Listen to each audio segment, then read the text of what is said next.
we get started. So welcome to the GTD colloquium. It's a pleasure to have you, Padmanath from IMSc.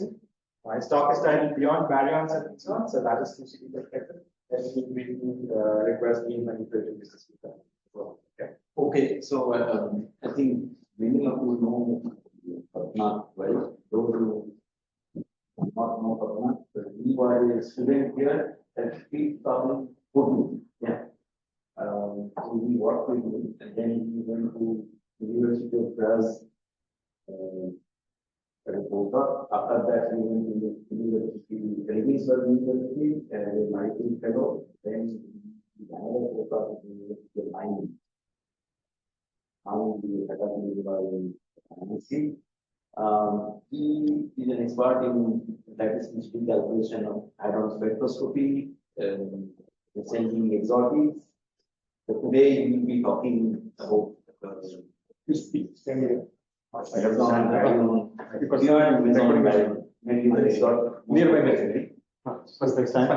right?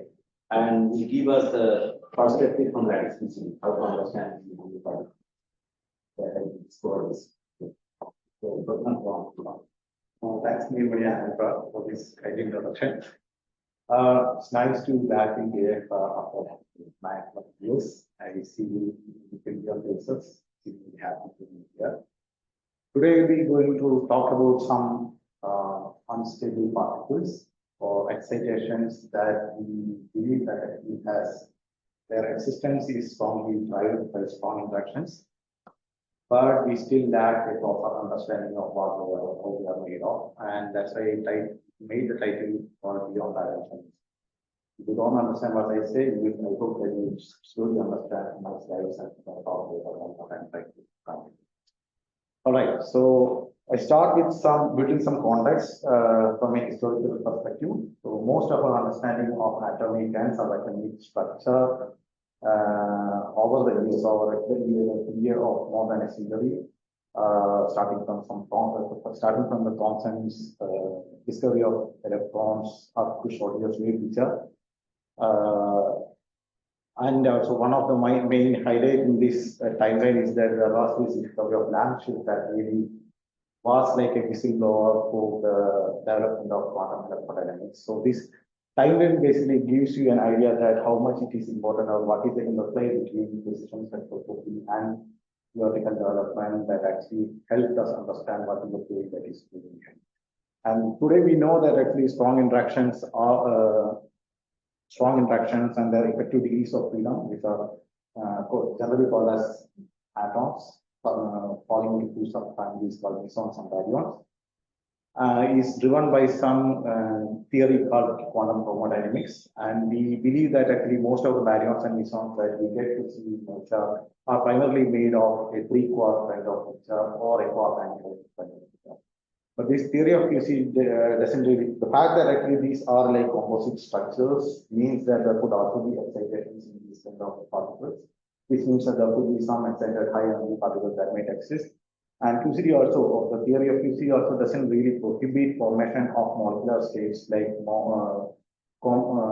molecular states made out of mesons and baryons or mesons and mesons and baryons and baryons. So pictorial representation is what is given here. So you can see here, if you just restrict yourself to mesonic sector, there could also be excitations which look like a mesonic molecule or even a more compact tetraquark. And what we are after is trying to understand whether what are the kind of excitations that might exist in nature, try to predict them, and if they are already observed in experiments, we would like to actually interpret what they are actually composed of, how they are composed. So this is what we are after. Now I will give you some experimental examples from experiments that actually give you an idea that okay, there are already particles that have been observed which actually fall into this category. So the first of such example is called X3872. It's named as X3872, was discovered in 2003. I'm going to actually show you this kind of figures, which actually shows some kind of peaks, and these kind of peaks for different features. Sometimes it could also be peaks for some threshold curves, etc. But peaks are all what I'm going to show you here. So so this is basically a event distribution of particles, finite state particles with different energies. And if you see some kind of peaks, and that those peaks represent basically some metastable state or unstable state that might be existing. So this is an example where finite state configuration is just like 5 pi. Gypsum is actually a particle that is composed of a charm and an anti-charm quark, while pi is basically our pion, which is having this flavor structure like this. There are also other particles like rho and omega, which are again some light mesons, which has quantum numbers of vector meson, while pion is a pseudo theta. There are also two others actually I am showing here. There is a D meson, which is actually a open charm meson, or in other words, is composed of a charm and a light quark. While D star is also of the same format, except that this is actually D bar star, that's why this is 2C bar. Now, this particular state has been observed in various different final decay states like DD star bar, also Gypsum omega and Gypsum rho. Now, what I want to actually focus is on these two channels. You see that there are these two light mesons here. There is a rho meson and an omega meson. They both have quantum numbers that are 1 minus. But what they differ in is basically something called isospin quantum number. It's the very same isospin quantum number that Heisenberg has introduced. And the fact that this state is observed to actually decay into these two different quantum channels, which has different isospin, means that we are not having some kind of what is the isospin of this quantum. Now that is still not so much striking. The fact that okay, it could be that we are uncertain about the isospin just because of some lack of facilities to identify the isospin. But let's say if the isospin was 1, then that means actually there could be isospin partners. Not just that isospin partners, if there are isospin partners, that means that there could be also states which has positively charged system or some electrically charged system, which means that this X3872 could not be just a charm anti-charm system. It could also have some light or contamination. So this is the first category of particle which may have some kind of more than 2 quarks in it. Yes. So when you embed SU2 into SU3, Yes. the baryon still has a good interpretation in terms of isospin as Yes. a subset of that. Yes. But the omega, Omega is still in the SU2 part. but it should still mix with that SS bar. Can have, but omega is dominantly just like omega is dominantly light part. So if you actually look into The eta, for example, right? Yes. Group theory tells you it's 1/2 or something like that. yes. Group theory tells me that it could. If you actually look into the decay of omega, it's primarily actually 5. Okay. If it actually should decay into something with strength, then it should have a Kk bar. Right? Omega is actually around 885 marks. Kk bar threshold is around 100,000. So that suppresses. That's actually very much suppressed. But that doesn't tell me what the group theory content of this, right? It can have a It doesn't say, but you can actually take this for granted sort of omega is dominantly light for dominant. So the strange counterpart is actually much less, I mean, it's very much suppressed, so we don't have to care about it. Main message here is that actually the state that we observe, if it is actually having a decay, so the thing is actually the decay channels have branching fraction of same order. I should also say that the branching fraction also has the mass dependence of the final states. Yes, right? yes. But do you have a measure that just tells you the strangeness content of I cannot that say is that. independent of That actually comes from pi. It's Yeah. very pi. yes. Pi is Pi, if 99%. you take the scale values to almost 100%, Yes. this tells you that phi does not have U and DD. Yes. Therefore, all SS bar is taken by phi. And Pi is some omega 99 percentage SS bar. So omega you can actually consider it as light bar altogether. For this discussion, this is not relevant. But the decay data doesn't tell you what the structure is. As I said, it depends on the final state masses. Fine. Pi would have gone to anything. Pi actually always goes to 100% goes to anyway, based on this. But actually, this is not really needed to understand whatever I'm going to say. But yes, So what are the width of this? this one was some few MeV. I don't recollect immediately. Because it appears only 1 MeV below DD bar. Yes, and the thing, and the fact that I said it is also seen in DB bar means that actually we cannot really say how that can be actually below DB bar. So the thing is actually the fact that this is claimed to be, the pole position is claimed to be below DB bar, but it still can have some shoulder of it actually going out to the above threshold. Okay, so that's why I did not show the DB bar part. That will basically look like a threshold enhancement. Immediately after the threshold, there will be sudden enhancement and fall. That's I will actually show you some plots from lattice actually that shows some detail. Okay, so what I am going to talk, the most of my talk will be on this particular case, so that's why I am showing this thing, and this is a very clear candidate. Yeah. So do you understand why does pi goes to exclusively in SS bar? as No, opposed I to don't eta prime goes equally. I cannot answer it immediately. No, I cannot. Remember, eta prime is different from single eta and octet. Yeah, but they are also comparable. They're comparable. So it is yeah, but even then it's a comparable to light quark and a stage quarks. That connection, that coupling is over one still, right? So, but when you are writing like this, Yes. you are saying that Omega the is- eigenstates have totally decoupled, sort of, right? Yes. So, but For this discussion, we can assume that this is. Okay. Okay. So now the next candidate that I would like to highlight is the thing called doubly charmed tetraquark TCC plus, and this was actually observed to decay into a D0 pi plus, which means it's actually a three-particle final state, and D0 means it has two charm content, plus the fact that it has an electric charge means clearly there should be some light quark content, which means it is actually a two quark, antiquark object. It was found to favor isoscalar quantum numbers and this JP equal to 1 plus. There was no feature observed in this iso vector scenario. And there are also similar candidates observed in TCS, etc., which I'm not going to discuss more in detail. But you may have heard about TBC from Bhavani's talk. At least some of you may have been there in his talk. And this is something, not something new actually. It has been, it dates back to 1980s. Then it's a phenomenological predictions were there about doubly heavy tetraquarks.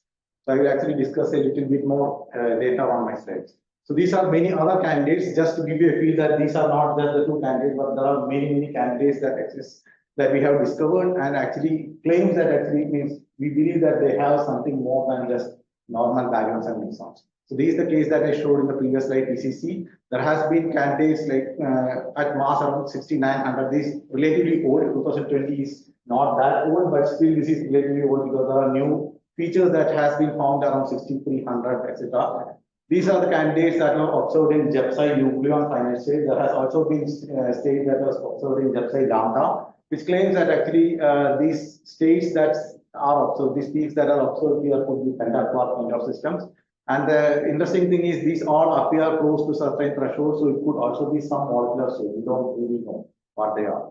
There are also candidates in the TCS sector that I actually said earlier. And so what in your language? So what is the molecular state, and what are these atomic can we state? postpone this to the end of the talk? Then actually, by then, But you have split it without this is just experiment. Means the reason why, okay, I can put it this way. So if you see a pole or if you see a hadron that is very close to a pole, normally you expect that molecular states are shallowly bound. They are very mildly bound. If you actually just give a So bit mass of punch, binding yes. by mass. While if it is a compact state, there is no such restriction that it will be mildly bound. It can be anywhere. So it can be even deeply bound, it can be like resonance. Resonance can also be a molecular kind of state for different reasons. But typically molecular states are only found very close to a pole. This is a nice way of saying it. But even like the heavy light bound states, right? That's a weakly coupled.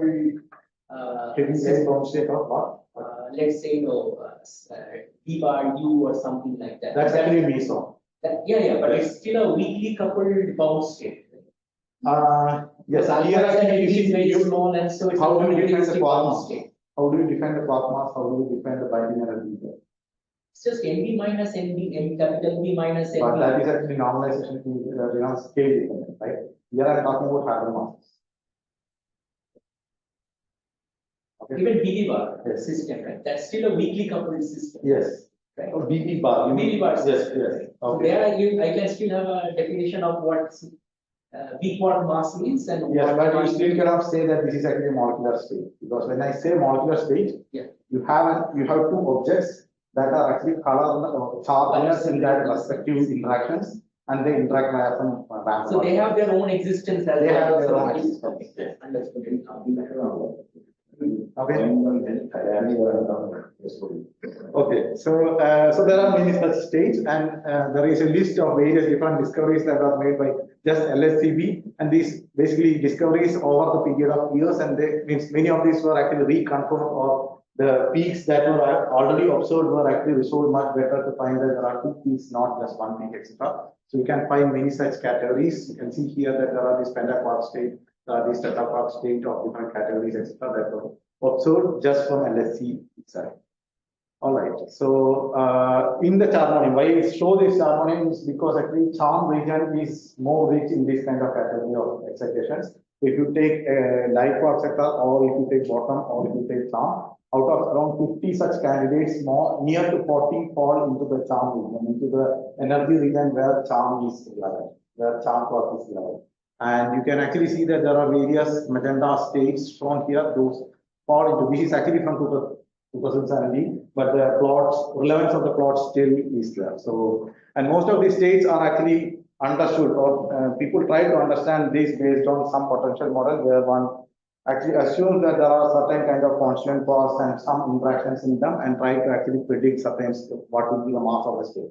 The problem with this is actually you can always come up with different kinds of models and you get different kind of results. If it works for one state, it doesn't work for other state. So you have like several kinds of models, and several kinds of models produce several different things, and there is no clear unity between different models. So you really need some first principle understanding, and if you need some such first principle understanding, we have to go for some such procedure that really treats theory from first principle. And this is actually able to make it more precise. QCD, actually in the low energy, we know that actually it is highly non-perturbative. So the action that I have shown, the Lagrangian that I have shown here is very much equivalent to those students. This is very much equivalent to the QED, except that you have some three colors which actually are related to each other through the SL3 transformation, and there is a non-commutative part which actually represents the non-abelian algebra, and effectively giving rise to a coupling or coupling strength of this theory that actually goes on increasing at low energies, where we know that hadrons exist. And in this regime, you cannot use perturbative techniques such as using QED, etc. So we have to rely on some non-perturbative procedure, and that's where lattice QCD come into picture. Just to give you a brief idea, lattice QCD is basically a non-perturbative gauge-medium regulator. So what we do is we define the theory on a discretized space-time grid, and we consider a Euclidean space-time grid, so that, and we put our lattice fermion fields or quark fields on the lattice, and the gauge fields or the gluon fields on the links as some parallel transporter, and then we use Markov-Chain Monte Carlo techniques to actually simulate this theory. Now that we have a Euclidean method, we can use important sampling procedures, etc., to simulate this theory. This might be introduction of lattice QCD, and then now I'm skipping on to the part where how we do spectroscopy.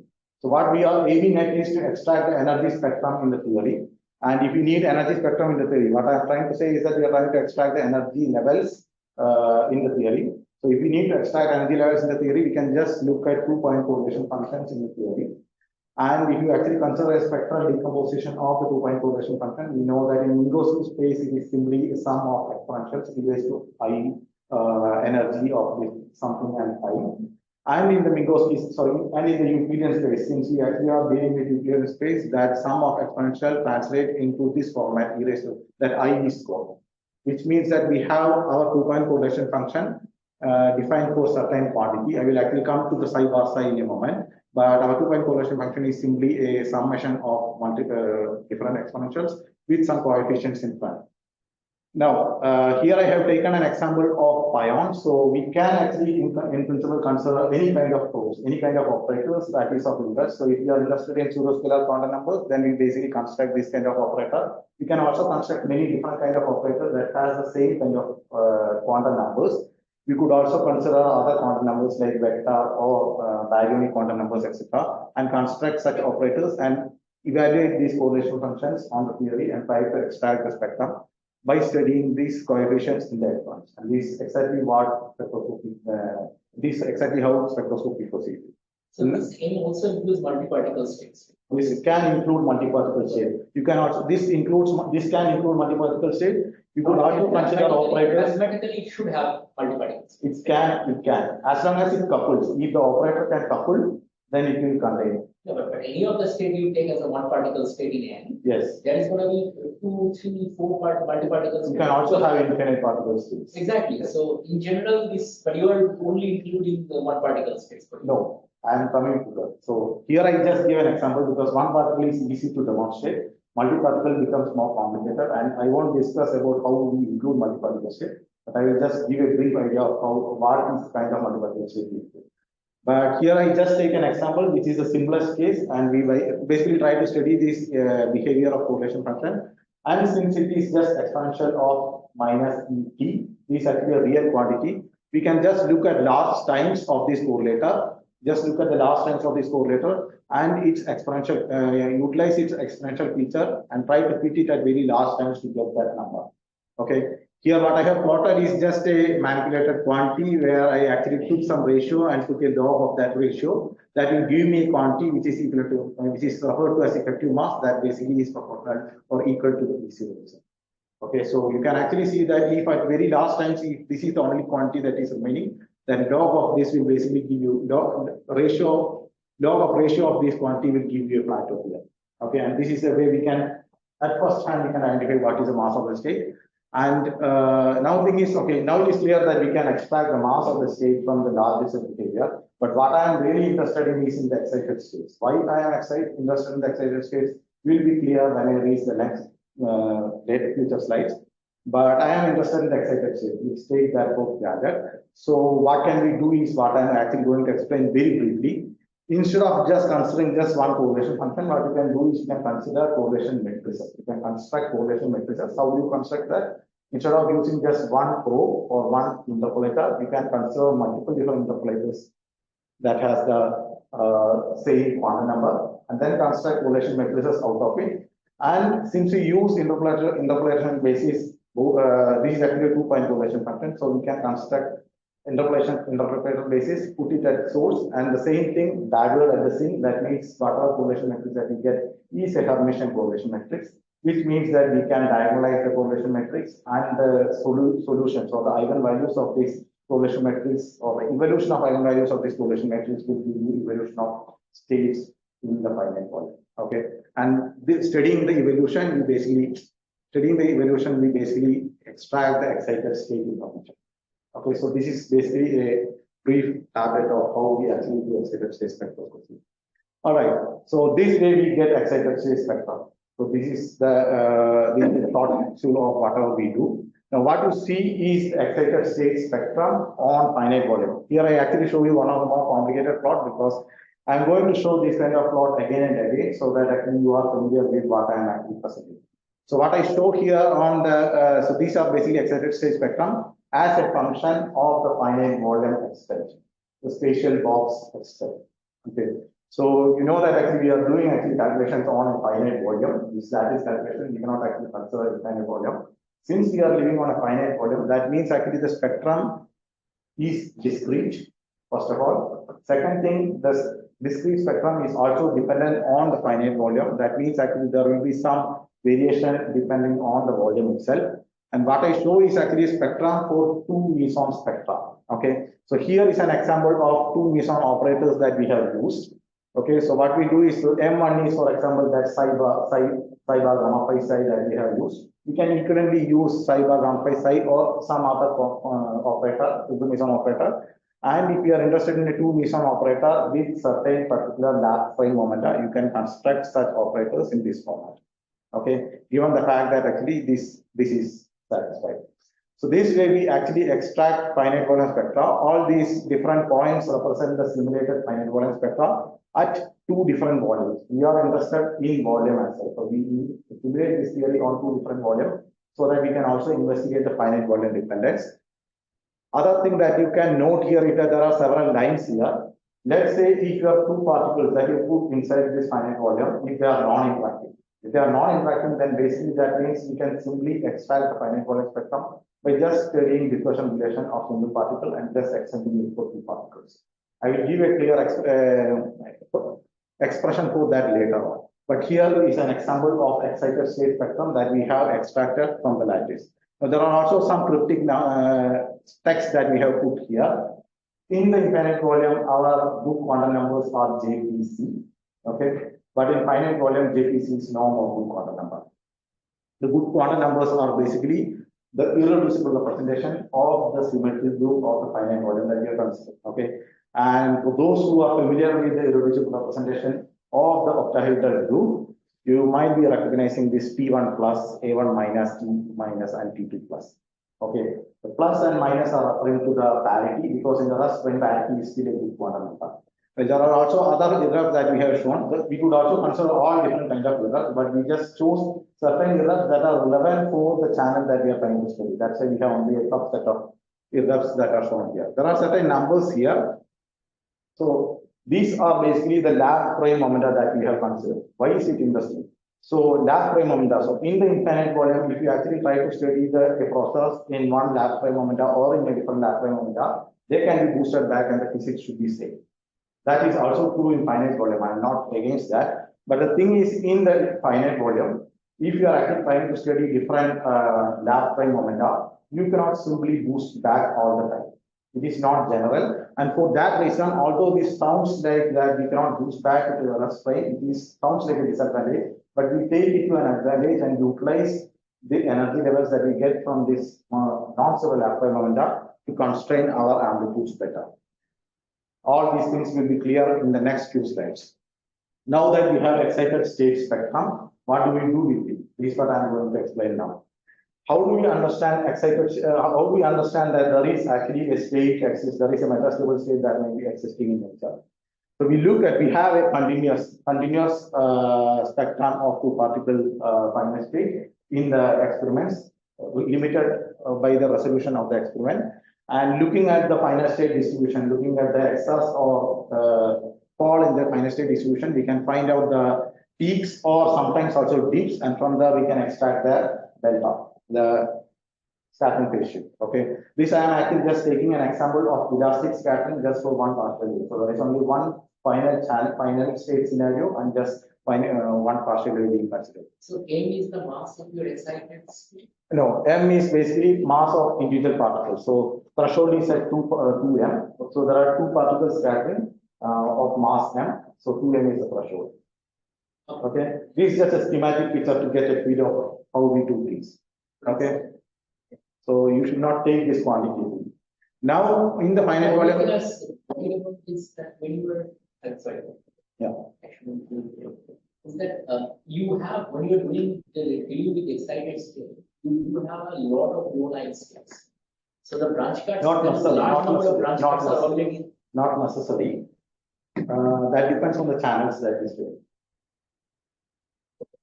Okay, maybe I will actually discuss about unitary branch cuts, also non-unitary, that means beyond unitary branch cuts, etc. Maybe we can discuss this later. Okay.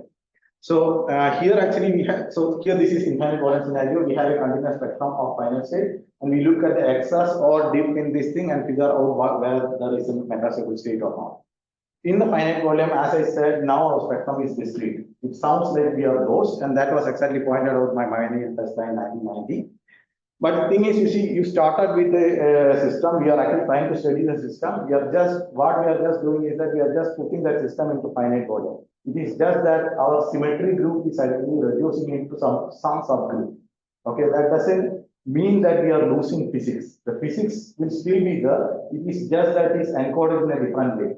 And how we extract is what we want to understand. And this is exactly what was pointed out by Martin Russell, where he said that if you consider an elastic scenario, there is just one particular finite channel scenario, then you can actually make a one-to-one map from the finite volume spectrum to the infinite volume physics.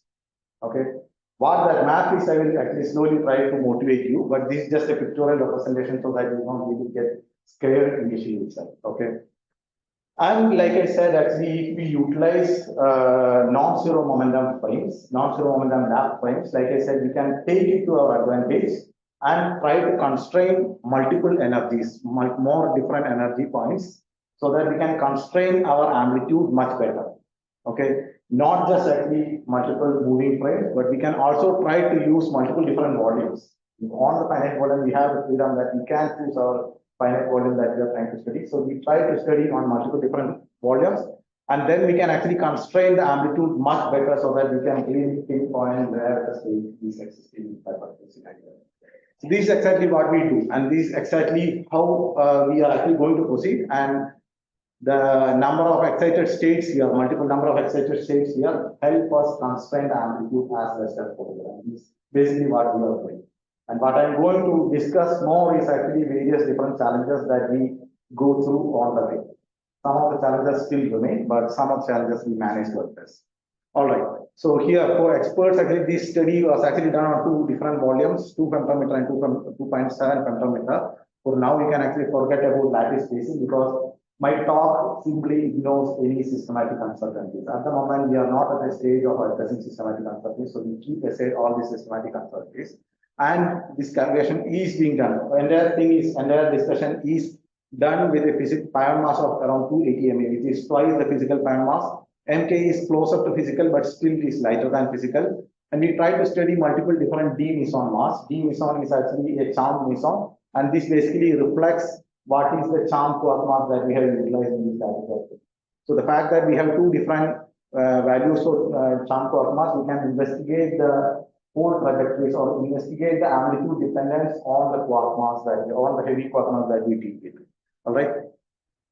Now, so to summarize whatever I have discussed, so in the finite volume, we have a discrete energy spectrum, and hence it seems like we cannot constrain the infinite volume scattering amplitude, but we can actually in principle extract scattering amplitude. Just to give you a feel, you can actually consider that if you have 2 particles in a finite volume, then the non-interacting levels, energy levels are determined by this thing, just simple dispersion relation, and the case are basically discretized momentum in the finite volume non-interacting.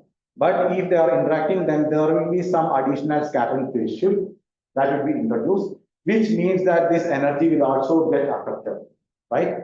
Which means that we will actually look at the energy shifts of the simulated energy levels from the non-interacting scenario, and those energy shifts gives us information about what is the kind of interaction that is going on in the background. Now, the challenge is to actually parameterize or to extract what is the kind of interaction that is going on. Sorry, I missed a question. Yeah. How are you simulating separately interacting versus non-interacting? Not in non-interacting, we don't need to simulate. Okay, we need to simulate the single meson path for non-interacting. Okay, so the single meson or the measurements are these are basically measurements. These are actually, I would not call this simulation, but we have a simulated lattice QCD ensemble. We actually make 2-point correlation measurements. 4 single mesons, we make 2-point correlation measurements with single meson operator. 2 meson cases, we construct correlation matrices out of 2 meson operators. And then actually, if you from the single meson correlators, you can actually extract masses of single mesons. Once you have the mass of single mesons, you can extract the non-interacting levels just using the dispersion relation. Okay, and from these finite volume energy shifts, this actually encodes information about the interaction, and that is what is basically encoded. Now the thing is actually, now here I have just discussed only single channel, but life is more complicated. We have multiple different scattering channels, which means that we don't have a scattering amplitude. We have a scattering matrix to deal with, which means that we have a matrix, each element of which we need to actually parameterize and figure out what is its energy dependence, to figure out what are the pole structure or what are the kind of patterns that might be hiding behind in the amplitudes. Okay, and that is actually done using a more generalized formula called quantization condition. This was originally, the first procedure was already proposed by Martin Buscher. This was later generalized by many people. I'm just quoting one of this case, and this turns out to be a simple determinant condition for multi-channel scenario. And solving this determinant equation, you can actually try to get the amplitudes. That is itself a very complicated business, but I will try to actually motivate on that later on.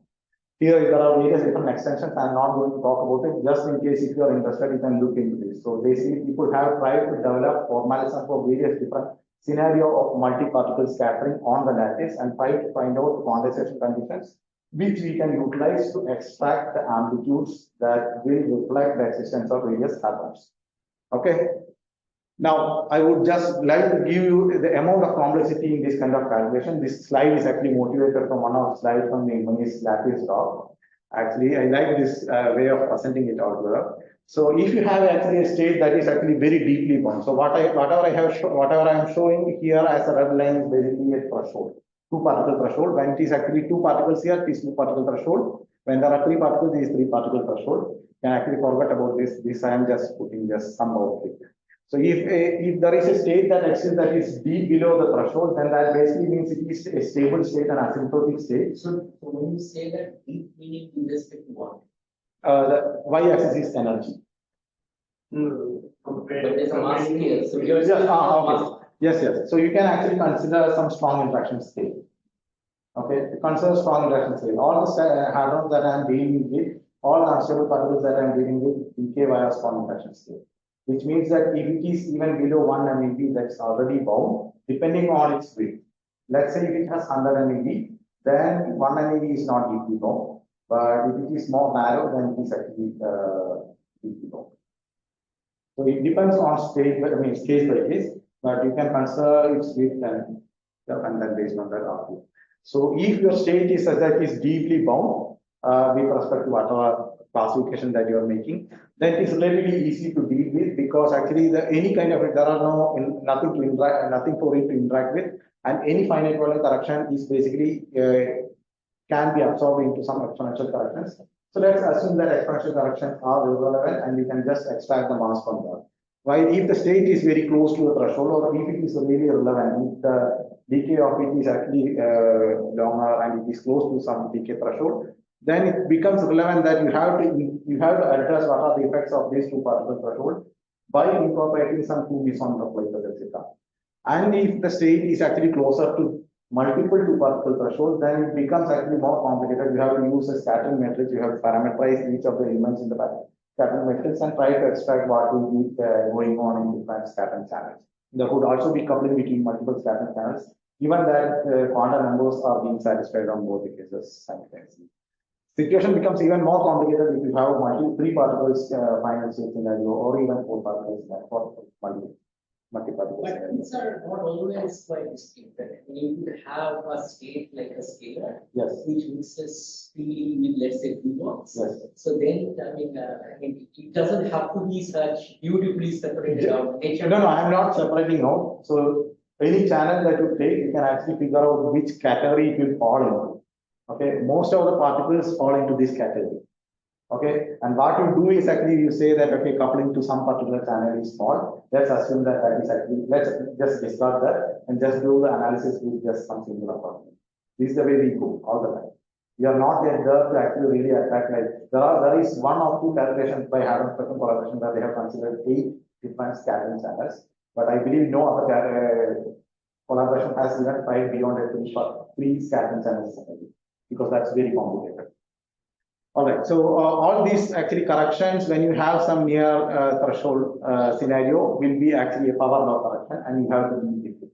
That is because all this power law correction comes because the lattice spacing dependence is passing through the momentum, and hence actually will be a power law correction. All right, so now I will give you some more idea. So we assume that we are living in a unitary world, and hence actually our amplitude should be unitary. We can write our scattering amplitudes like 1 plus IT with some factors here. T is the transfer matrix, and IT is basically the part that actually just goes non-impacting. Your T can be written in this format, K inverse minus I. I'm just not saying about all other factors, K inverse minus IK. And if you recollect this partial derivative analysis for quantum mechanics, this basically is equivalent to this code delta minus I kind of picture. And along the real axis, we know that actually since the theory is unitary and because QCD has time reversal symmetry, we can parameterize, or we know that K along the real axis, real energy axis should be a real object, should be a real function. If it is single channel, and if it is multiple channel, it should be a real symmetric object, considering the unitarity and time reversal symmetries of QCD. Now, if that is the case, any hadron that might be existing in this scattering amplitude is basically, so model picture of seeing hadron is, or representing hadron is as a pole singularity in the scattering amplitude. And if that is actually the case, a pole singularity in the scattering amplitude means that there should be a zero in the T inverse. Okay, that means what we are actually finally looking at is actually the zeros of this object in the infinite volume. Now, once we have gotten this thing, now let's go into the finite volume. We are actually dealing with strong interacting systems, and we are putting that in finite volume. And since your particles are confined, and the interaction, we also assume that these are well confined in the finite box, so that actually there is no effect of the finite volume, or else we can actually assume that the potential goes to the potential of interaction between these particles goes to zero well before the boundaries of the system, which means that the part which actually represents the K inverse, which is related to K code delta, which carries every information about the scattering, every information about the interaction between the particle, remains unaffected in the finite volume box. Okay. While the second part that actually represents IK, that is dictated by the unitarity, and that will get affected by the finite volume. Which means that when you actually reduce your infinite volume to finite volume, what happens is the part that is dictated by unitarity gets affected.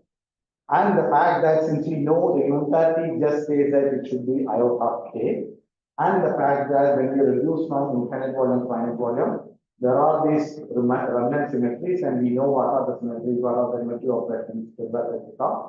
We can exactly figure out what will be the function corresponding to this infinite volume. And that function is exactly absorbed into this thing called B, which is actually dependent on L and the energy k square, energy or momentum k square. And Lucher's prescription basically says that you can approximate k code delta by this function, and from this you can figure out what will be the interaction going on. Okay, and this is exactly the quantization condition for a single case of elastic scattering. Now, once we know that, so this we can actually exactly evaluate given an energy, and this energy, the input to this are basically the energy eigenvalues or the spectral levels that we expect. So we put in these spectral levels, energy of the spectral levels into this function, we get the k code delta, and then we investigate where are the poles that exist inside the infinite volume. This is exactly how we proceed to figure out where are the poles that exist in this scattering molecule. Now, how do we actually, we need, basically means just a number will not help. We need to really parameterize the energies so that then only we can figure out what is the energy dependence of the amplitude that we are looking into. Okay, so what we get is actually a discrete spectrum of pointer. So, okay, you saw the spectral levels already. So you see that actually you have a discrete spectrum of energy levels. So you basically don't have a continuous spectrum. So unless you have a continuous spectrum, you will not know what is the energy dependence. So if you have discrete spectrum, then what you have to do is you have to parameterize this thing and figure out what exactly is the energy dependence of this system. And that we actually utilize a standard effective range expansion or anything else. You could also go for bi-signal or some flatter parameterization, etc. But for this talk, I'm just restricting myself, at least to some parts, I'm restricting myself to effective range expansion. We have enough time. Right? Okay, so this is just an effective range expansion where this is the inverse scattering length and R0 effective range and some shape parameters, etc. All right, and once we have all these k code delta along different energy points, then we can actually parameterize, fit it, and get the A0, R0, etc. Feed that back into here and get where are the get what is the scattering amplitude. Once we have the scattering amplitude, then what we do is we basically analytically continue across the complex energy plane to extract what are the code content in this amplitude. This is exactly what we do. All right, and a more generalized form of this, all these procedures that I said, if you are considering multi-channel scenario, is the determinant, because whenever actually you have multiple channel, this again already is a matrix equation, and we are looking for zeros in this thing. And if there is a zero in this thing, that will reflect as a zero in the determinant, because determinant of some matrix is basically product of eigenvalues. So if one of the eigenvalue actually goes to zero, that means the determinant also goes to zero. So you can simply look for the determinant and just get the solutions, and this is what we are doing. All right, so there are already some examples of this procedure. There is well-established case for rho meson scattering into pi, and these are several different calculations done at different pi masses. As I said, whatever I am going to present for research, so my own calculations are at 280 MeV. That's why I thought actually I will show some unphysical Padmanath simulations even for the pi, because these are actually really old. You can see these from 2011, and even some of the newer calculations in 2019, etc., still use 315 MeV. And some of the more recent calculations started actually doing things really at physical Padmanath, or very close to physical Padmanath. All right. Now back into the main aspect of my talk. So I'm going to primarily talk about this results on this TCC. And TVB, you have already heard, if you have been in Bhavani's talk, you have already heard and also seen a summary of different estimates for the binding energy of a TVB system compared to the VP star threshold. And we know that actually both from phenomenology as well as from lattice, we know that TBB is expected to be a deeply bound state. And these two channels are basically different just by the flavor content here, or the quark mass or the heavy quark mass. Okay. And the understanding is that if the heavy quark mass is really heavy, the binding goes stronger and strong, which means that if you are actually going to study a TCC system, the binding must be very shallow. And if it is really close to the threshold, you really have to use all those formats and that I have discussed in the slides before. All right, so this is basically the set of papers that I'm going to discuss. I don't know whether I will be covering all of it. I may not have enough time, but this is one of the recent calculations which actually went even beyond something, trying to address some couple channel. All right, so back into TCC, which is the main focus. So I already discussed about TCC. So this is actually a system with C, C, and a U bar, B bar kind of thing, and the quantum numbers I have already mentioned. Up till the discovery was made in 2021. Up till the discovery, there existed only two calculations, one of which I was also part of. Both of the calculations, no one did an amplitude extraction. The fact that this is actually a very near threshold state, we really need to figure out what is the amplitude and what does the amplitude say to us about the hadronic poles that might be existing inside. So no one extracted the amplitude, and what we did is actually we were the first one to do this amplitude extraction. Before I actually present the results, let me just give you some back. Is there a measurement of the length scales, for example, CC bar? You can actually think in terms of, you mean the dimensions, size of this. Like if I think of the wave functions inside, is that effective range of the CC bar, with state versus range of like a CC bar U bar state. You are trying to think about some size of this object, right? Yeah, if people when they're doing dipole kind of things, right? Yes. They were trying to have two different length scales. I cannot really give you a number, but one can actually take some number from, say, for example, charmonium because it is of the same mass category. So, double charm scenario, this might be around 0.2, but our calculation does not reflect what will be the size. At the moment, we are only interested in the masses and how they can be here, what is the coupling. If you really want to study into wave function, you will have to actually look into, you should first have a state to actually scan, and then you have to actually look deep into it, putting some probe into it, what is the structure, what is the mass distribution or charge distribution inside it. Maybe we can say more about that. How to be found out the regular nucleus that will be the form factor. Exactly. Yeah, that's what. Yeah, so there also need to be form factor. Yeah. It's like so you're limited by competition. Not just limited, there are also conceptual issues. Actually, there are 19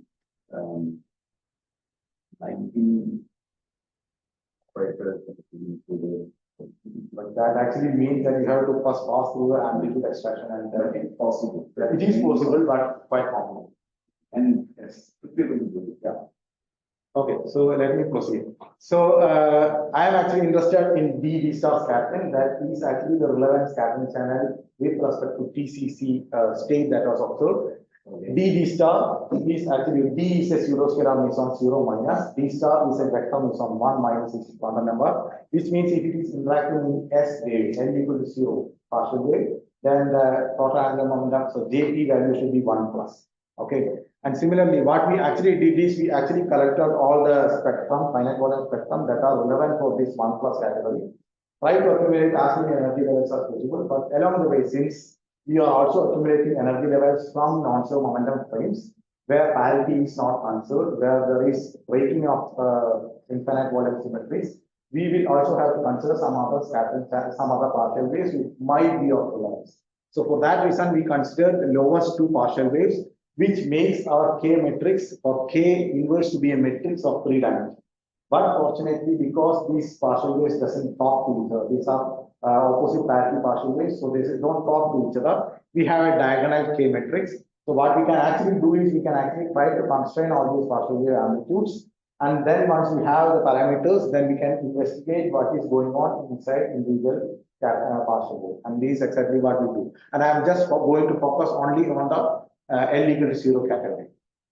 And before I go into the actual results, I am actually, sorry, I would like to actually show you a picture. So now that actually there is a IP term that exists in the scattering amplitude, which says that there should be a branch cut in my scattering amplitude in the complex energy plane. A square root branch cut due to the P term that appearing there, which means that actually this will be the structure, and we call this one of the sheet as sheet 1, the other one as sheet 2. And the sheet 1 is identified based on the fact that the imaginary of momentum should be positive value, and sheet 2 is identified as imaginary of momentum to be negative value. This you can understand it naively from quantum mechanics itself, where you actually discard the negative imaginary momentum by saying that they are not normalizing. Okay, and this sheet 2 is typically called as unphysical sheet. Sheet 1 is called as physical sheet. And the unitarity and analyticity properties of the scattering amplitude dictates that you are allowed to have only poles along the real axis below the threshold in the physical sheet, which are referred to as bound states, or in other words, we call them as asymptotic states, which we could, in principle, if they don't decay, we could actually identify them in the experimental decryptors. While the other poles, other locations where such poles can exist are all in the unphysical sheet. Wherever it can exist except along the real axis, where it will actually be prohibited by short superposition principle. All right, so this is some basic idea that I want to give. And so the poles that exist along the real axis in the unphysical sheet is referred to as a virtual bound pole. I don't really like to call it virtual bound state these days, but when I made this figure, I just called it virtual bound state. There are these poles in the unphysical sheets, these green points here, which actually will show up as this peak, resonance peaks, okay? And they are basically resonance poles, and all of these resonance poles and virtual bound poles will have imaginary part of the momentum to be negative value. All right, now I actually get into the main results. So these kind of figures you have already seen some quantum numbers, etc. But this is something that you are seeing new. What I have plotted here is actually the energy dependence or momentum dependence of the amplitude, and the amplitude that I am quoting is basically P code delta or K code delta. I interchangeably use K and P in different publications, but this is actually K code delta or P code delta, and this curve is basically the IP curve. Why is this relevant? You see, actually my T matrix was basically looking like this, okay, and I am looking for infinities or poles in the T matrix, which means that this argument here should be 0, and I'm looking for P code delta and IP crossings, and the crossings indicate where my pole is, okay, and that's what I'm actually looking at. And like I said, if I have a pole with positive value of IP, the imaginary part, then it is a bound state pole, and virtual bound state pole is actually a negative imaginary part. And the negative imaginary part corresponds to this cyan line, although it sounds a bit counterintuitive. When it actually try to plot it, actually this part is basically the negative imaginary IP, and this is actually positive imaginary IP. And since it crosses here, it gives me a virtual bound pole. Okay. Unfortunately, this became a virtual bound pole. We are trying to study TCC on the lattice at 280 mA and gives a virtual bound pole.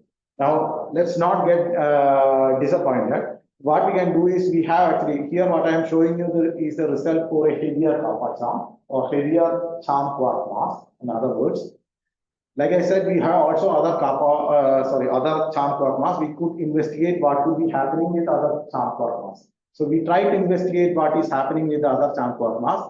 And what we see is that the binding energy, the number I am quoting here, you can just focus here. You could also look at how the pole changes, but that's actually not that reflecting.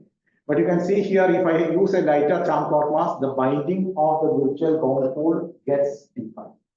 Okay, just I'm repeating, the binding of the virtual pole gets deeper. Okay, not the real pole. So what this means, so the inferences that we make out from this is that if we actually try to change the heavy quark mass, if we try to decrease the heavy quark mass, the virtual bound pole becomes deeper and deeper bound. And this is easy to understand from a simple quantum mechanical perspective. You can assume that your D-star system is actually a two-particle system, which can be translated into a single particle system interacting in a quantum mechanical potential. And you consider a simple quantum mechanical potential and try to see what happens to the bound state if you actually decrease the potential span. And that's what I'm trying to explain here. What you see on the top left panel is the potential. I don't know. I'm just giving you an example. So I'm actually trying to get an example. What is the pattern of bound state pole trajectory? And based on that, I argue that this is possibly going on in the background. I'm not quantitatively saying anything, just a qualitative reason.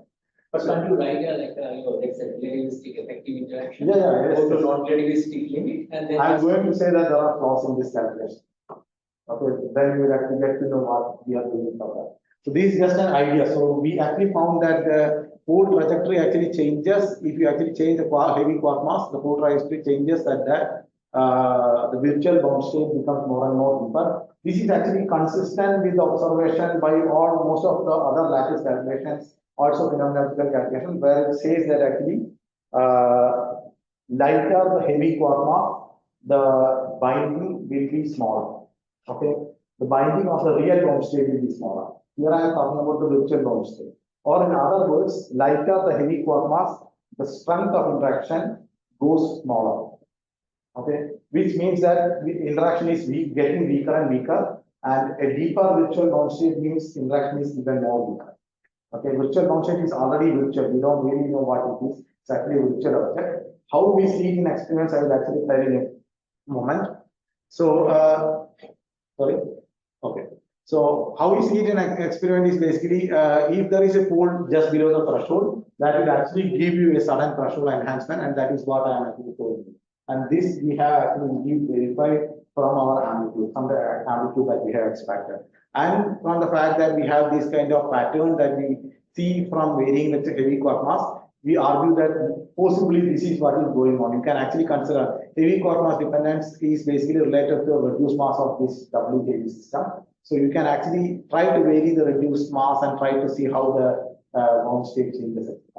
So you can actually, this is just a qualitative motivation of what might be going on. So you can consider an attractive potential and try to see how its bound state changes. The binding energy of the bound state changes as you decrease the strength of the potential. So here, what I'm showing is this blue band is basically the potential, and I am slowly decreasing the strength of the potential. And yellow point or the orange point is basically a bound state, and the magenta is basically a virtual bound state. And you can see that when the depth is large, actually you had a bound state, and when the depth goes on smaller, it becomes a virtual bound state in this figure. Okay, you can understand this even further by looking at P code delta of this. So this is not real simulation. I just took a simple quantum mechanical potential, I translated that entire potential into a scattering problem, and then extracted the P code delta, and I can just plot it again. So this is what I did. So you can see that the crossing gives us the position of the pole, and the strength of the potential goes on decreasing, it becomes a bound state. And when the interaction becomes weaker and weaker, it becomes deeper and deeper virtually bound. Okay, and this is what exactly we see. And you can also see what I show here is basically the wave function of the object. We know that bound states should be actually normalizable. Otherwise, it will not have a normalized, means it is probability is not preserved. And that's why you can actually see that earlier it was actually falling down. Now these are actually virtual states with a negative I modulus of P, which means that you cannot normalize this object. That's why this is actually going on rising and rising. So this cannot be normalized. And that's why generally we loosely refer that resonances and all these virtual states, although we not refer to virtual states in classrooms. But at least resonances, we say that they are not normalizable.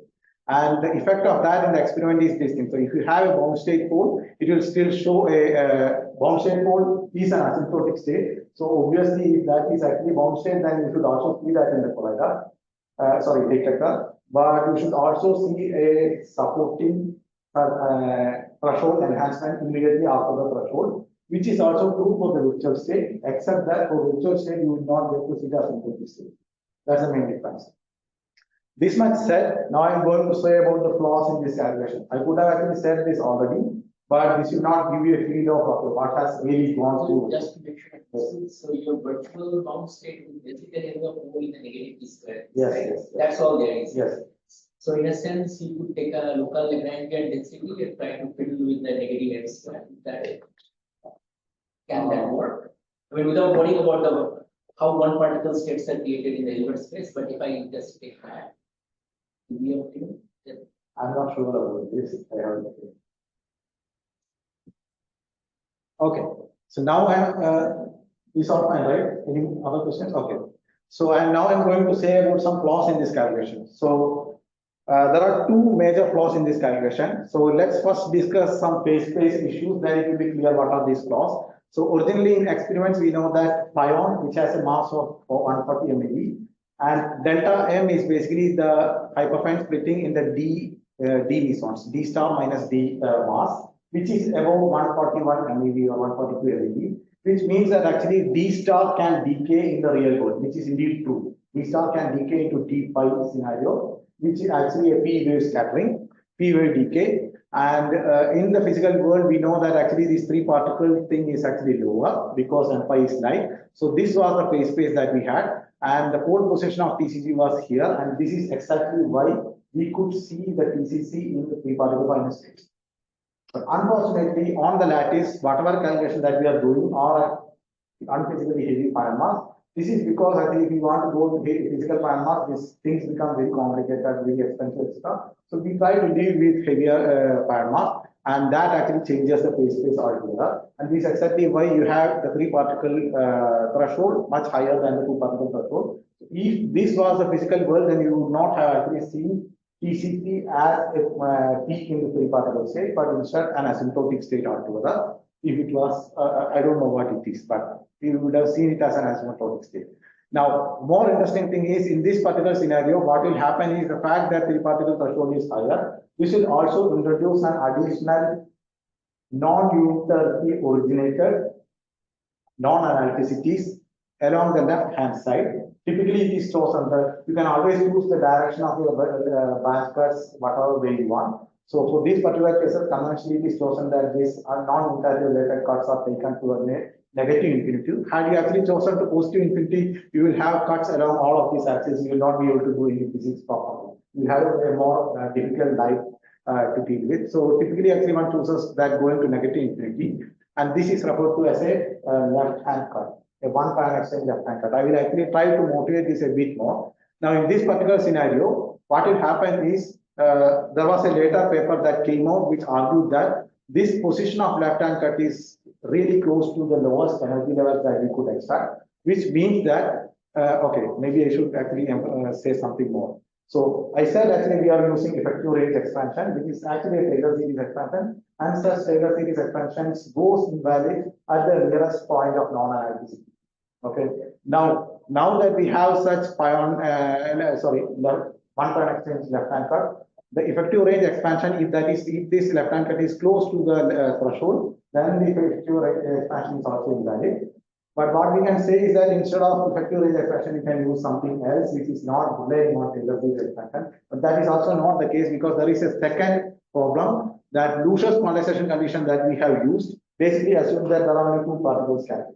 It doesn't actually incorporate any three particle. While if you really want to have such pion exchange cuts, you need to have a third particle that is interacting with this D mesons that exist in the finite volume, which means you need to include some three particle effects as well. Okay, there are different proposals on how to actually deal with this thing. I will actually come to that in a moment. But the point is actually the fact that we have such one pion exchange left-hand cuts, this will also introduce a pole at the left-hand cut branch point. Okay, and these people actually demonstrated that this pole is actually seen from their calculation.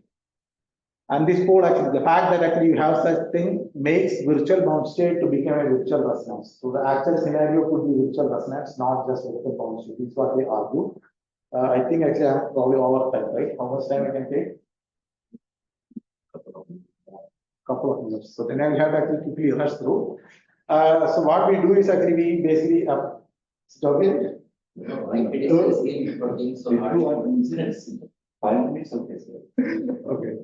So what we do is actually so the whole problem is actually that we have a long range interaction due to some pion exchange in some closing channel. Thing is actually physical amplitude should have all the properties of unitarity, analyticity, and closing symmetry, etc. And the fact that actually you have a pion exchange that can happen in some unphysical regions. Closing channels can actually induce some non-analyticities, and that will be reflected in the standard convergence amplifier. And what we can do is actually we can conserve the interaction potential of this D star system and try to strip out the pion exchange part and parameterize the remaining short range interactions with some polynomial, etc. and then feedback this potential into some differential equation also, and this feedback this differential equation to standard quantization condition, try to get back or try to see what is happening. And this is exactly what we do. So we have the potential, we strip out the pion exchange thing. These are S-wave projected pion exchange. I will come to that in a moment. And then we investigate what is going on. So the S-wave part, you can actually take it from motivated from some heavy hadron tidal perturbation theory, where D and D star mesons interact via pion exchange, which will give you a potential of this format where you have this pion separator here and some coefficients from the coupling of D star and phi, and the pion decay constant and some coefficients later to momenta and the polarization of D mesons. The thing is actually what we are understanding is trying to extract S wave amplitude. So you have to actually extract the S wave term in this thing. And if you extract this S wave term, you basically get a logarithm of this quantity and this denominator here, or else you can also see this denominator here. But this denominator is what is shown here. That's why I'm pointing to this. This denominator detects where is the branch point of your non-analytic in this scenario. And that will give you a branch point, and the fact that you have a logarithm, which is actually an infinite value function, you basically get infinite sheets. Okay, unlike the standard unit cut, which gives you a square root branch cut and two sheet scenario, here you have a left hand cut which is actually infinite sheet. So this is actually even more complicated. The consequences are that along the left hand cut, actually not really below the left hand cut, it should be below the left hand cut branch point. The amplitudes cannot be any more real, it should be complex. Additionally, even if you are close to the left hand cut, you should have some effects from this left hand cut, and that's exactly what we have actually seen here. So even close to left hand cut is actually the amplitude spikes up, while the numbers, the points that are plotted here are just based on Lucher's quantization, and that's why these points remains here, while these amplitudes from the dimension based thing actually shows a pion pole here. These parts actually you can still use it because they are far from the left hand cut branch point, so you can still rely on Lucher's quantization condition. So for that reason, these points are actually extracted from Lucher's quantization condition. Now maybe I have to rush past. So we basically did this. Yeah. So why is that Fy suppressed? Shouldn't you expect an MC in the interaction? MC In the denominator? So this is actually okay. I don't recollect the coefficient how this comes up. Fy comes with a pi. Yes. So that's what I understand. Yes. But it's a sort of like a D star D gamma kind of thing, but the gamma I will put it like a flavor current, and that pi comes as the flavor current. But that comes at the level of the charm mass. There will be some resonance. You see, Fy is already. We are at 280 MeV. It's actually not physical. No. This comes from inner level. It's NR not to level. do with your simulation. No. So shouldn't you get an MC in the denominator? I don't know. I cannot answer. I think this should go away. This The one? limit charm mass going to charm mass vanishing limit. This should go away. I don't know.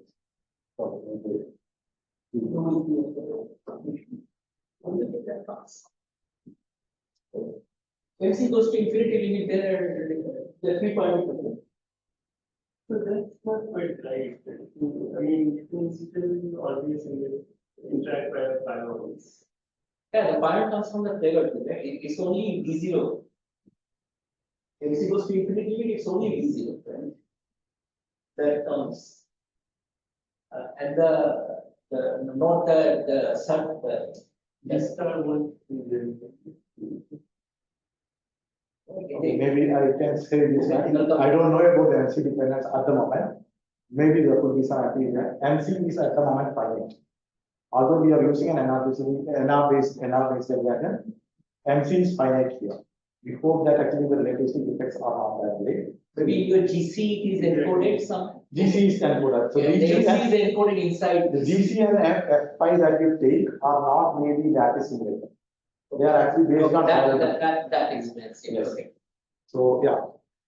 So we basically did this calculation and we observed that we do reproduce the OP based pion exchange code. We basically excluded this point because we cannot take those points since these are close to left hand cut. And we also extracted, we found that the amplitudes are complex valued here, and we also found that we could extract the virtual resonance poles, and these are pure S-wave based. All right, so and we also looked at the trajectory of the pole, how the pole trajectory changes as we actually change heavy quark mass. I actually have highlighted only two quark mass, but in this calculation we investigated 5 different quark mass to investigate what could be heavy quark mass dependence of the pools. We also investigated what is the M5 dependence. We did not vary the M5, but by the time we reached this stage, there were also other lattice calculations. They were actually trying to extract amplitude in the B star scenario. So what we basically did is we basically took their data and tried to actually parameterize and keep their results. And we found that the short range potential that we extract demonstrate the fact that at lighter and lighter mass, the potential becomes more and more stronger. So this is basically the C effective, which is basically the contact potential as a function of momentum, and we see that this is much larger than or much larger in magnitude than the heavier light quark. He is actually pushing me. I guess now I actually rush further. There are also more advancements made in this, proposals made in this regard. Let me just. We also did some studies on what will happen. So, like I said, we actually investigated things only with 2 meson kind of objects.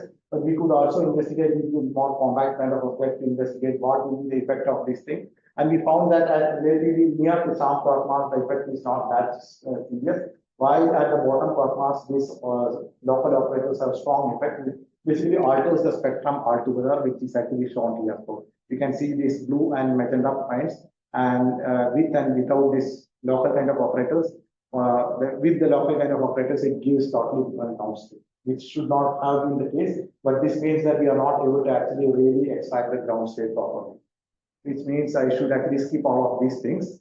And I have actually given you some flavor of, where is my summary slide? Yes. So I have given you some flavor of what kind of things that we are doing. There are so many hadrons that are there, which goes beyond a standard baryons and meson picture, and we are actually trying to interpret or find interpretations of these kind of states from that QCD simulations, and we basically gave some brief outline of how these studies are done, and also particularly focused on some results which I could not actually present some of it due to lack of time. And there are various different challenges that remains. I did not address systematic uncertainties altogether. There are also various other issues related to the fact that we are still investigating. Thank you.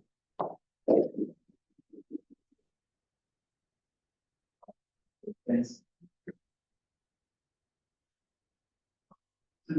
Basic idea is that electron matrix is not uniquely and not analytic because you have an extra channel that you can see.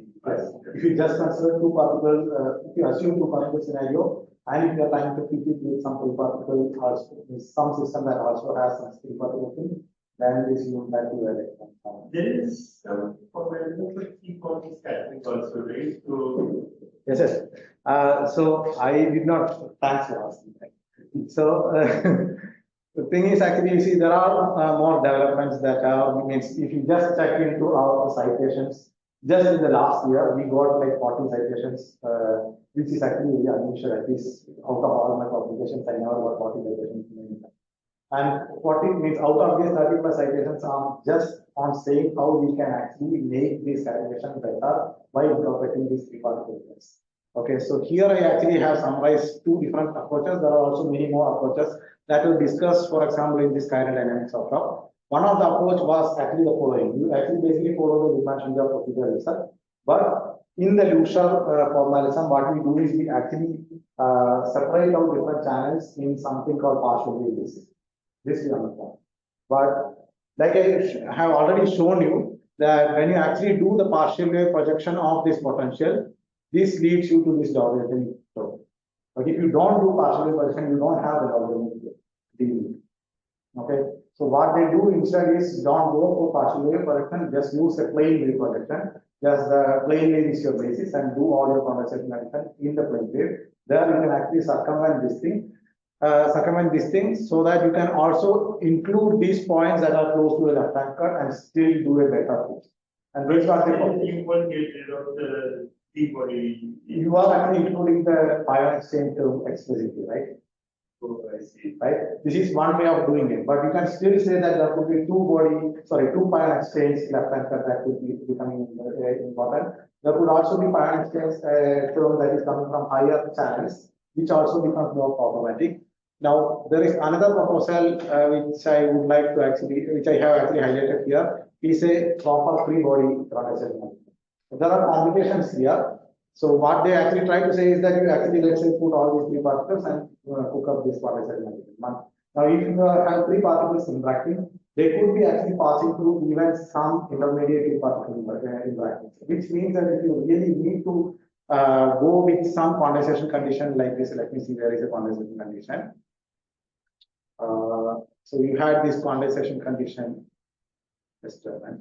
Sorry, here. So this condensation condition, I said that K inverse is basically encoding heavily information about the interaction, while B is basically just coming from the unitarity and the lattice symmetries. There is nothing else encoded here. But now if you are actually translating this or extending this to two particles, this B will also have inputs, will need to have some inputs from two body interactions. Intermediate two body interactions that might be going on within this full two body system, which means that you cannot simply do this so easily like into work or. So this is actually quite complicated, and what they actually propose is that they have this three body condensation condition and they list a list of scenarios that they really need to really pin down what could be happening. So that I will just show it and then stop my answer. Why is it not proceeding? Why have it? Yeah, you see, if you want to study this d pi kind of scenario, then you need to have information about d pi finite volume spectrum up to the d pi threshold, which is quite high already. Similarly, you need isovector as well as isoscalar, various different finite volume spectrum, as well as dd pi finite volume spectrum up to dd pi threshold, which is already quite high. It's actually very complicated calculation. If at all one is trying to do it, no one has tried to do it. There are attempts going on, I know, but no one has at least reported it.